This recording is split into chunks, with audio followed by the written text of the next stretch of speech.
Nakakalungkot. Ito ang naging pahayag ni Undersecretary Claire Castro, kaugnay ng issue nag-uugnay kay First Lady Lisa Marcos at kay Paolo Tantoco.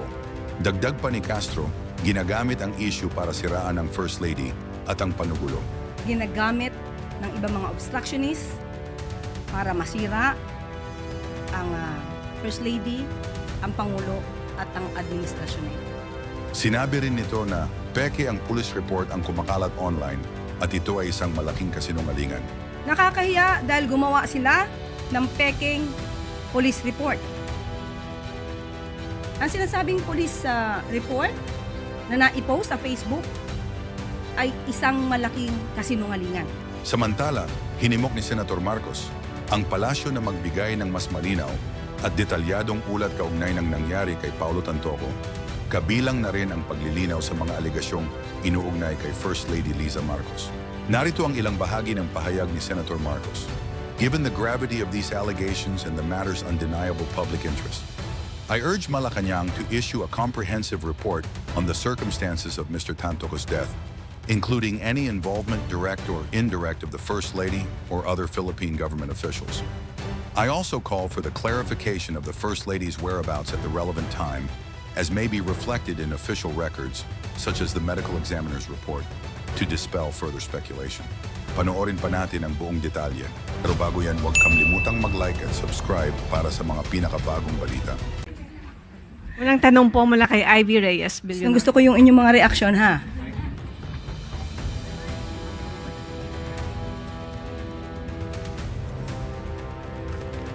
Hi, Yusek. Good afternoon po. News of the late Paolo Tantoco's death revealed cocaine overdose and remains an open investigation. Since he is part of the First Lady's entourage, may we know if the First Lady will comment on this? And from the Malacanang po, the presidential sister released a statement. Senator Amy is calling for a comprehensive report from the palace to dispel further speculation. Nakakalungkot dahil yung mga pribadong tao na nagluluksa ay nadadamay sa pamumulitika. Ginagamit ng ibang mga obstructionists para masira ang First Lady, ang Pangulo at ang administrasyon na ito. Nakakahiya ang kanilang mga ginagawa. Unang-una, si Mr. Paolo Tantoco ay hindi po kasama sa official entourage ni FL o ni First Lady ng unang ginang. Nakakahiya dahil gumawa sila ng peking police report. Naturingan journalist, mga dating spokespersons, hindi marunong mag-imbestiga ng sarili. Hindi sila nagiging journalist, kundi nagiging propagandista ng kanilang mga sinusulong na interes. Ang sinasabing police report na naipost sa Facebook ay isang malaking kasinungalingan. Kahit kayo po mismo ay maaaring mag-imbestiga sa nasabing lugar sa Beverly Hills Police Department para malaman nyo na yung nilagay sa Facebook na may guhit na color pink, kung di ako nagkakamali, ang parting yon ay dinagdag lamang. Nag-start ang mga salitang, and I quote, "and the cause of initially suspected to be drug overdose," up to the word Miro.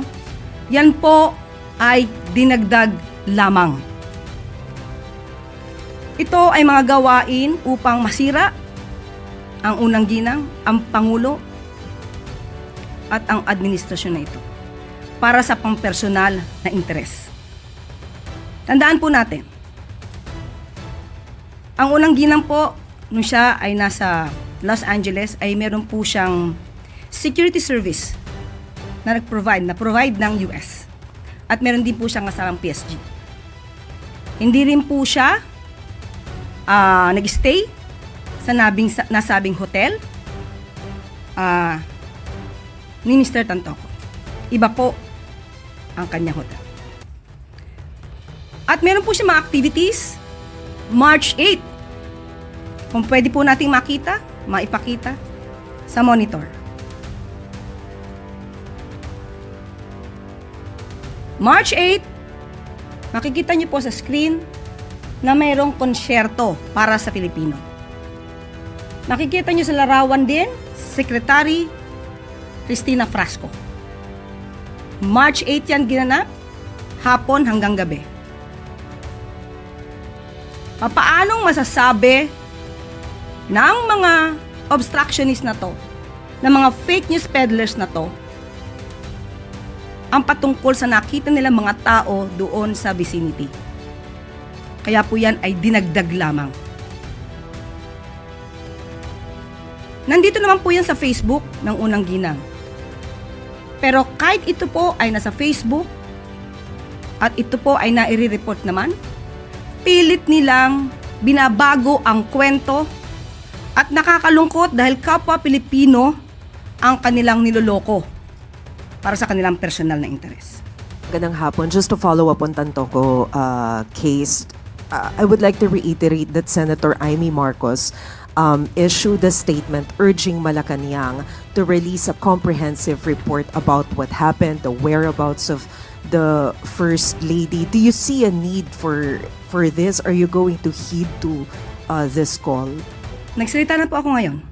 Pinaliwanag na po natin lahat ng mga katotohanan. So, wag po tayo kasing maniwala masyado sa drama, sa gimmick, sa gawa-gawang kwento. Siguro din tayo po bilang miyembro ng media, kaya din po natin alamin kung ano ba talagang katotohanan ito. So, sinasabi ko na po, yung police report na yan, it's a fake document. Pero how's the First Lady use it? Walang, okay lang siya. Alam niya kasi po yung katotohanan. Sa totoo lamang po ayaw niya sana to nang lumaki pa dahil ang administrasyon na ito ay para ipakita ano bang ginagawa ng Pangulo, anong trabaho ng Pangulo, at paano ba kami magtrabaho para sa taong bayan. Pero pilit na ginigiba, pati ang unang ginang, para maapektuhan ng Pangulo at ang kasalukuyang administrasyon. Pero wala pong ikinababahala ang unang gilang dahil alam po niya ang katotohanan at makikita mismo ang mga records na yan. So ang dapat mabahala dito, yung mga naninira sa kanila dahil hindi nila magigiba sa gamit na to, ng mga fake news na to, ang administrasyon na ito. Mukhang napapanahon po, pero pag-aaralan po. Hindi po dapat manatiling ganito na dahil isang journalist o isang parte ng media nagsasabi ng kasinungalingan at maaaring paniwalaan ng mga kapwa natin Pilipino. So nakakalungkot po yun. At medyo nakakahiya. Okay?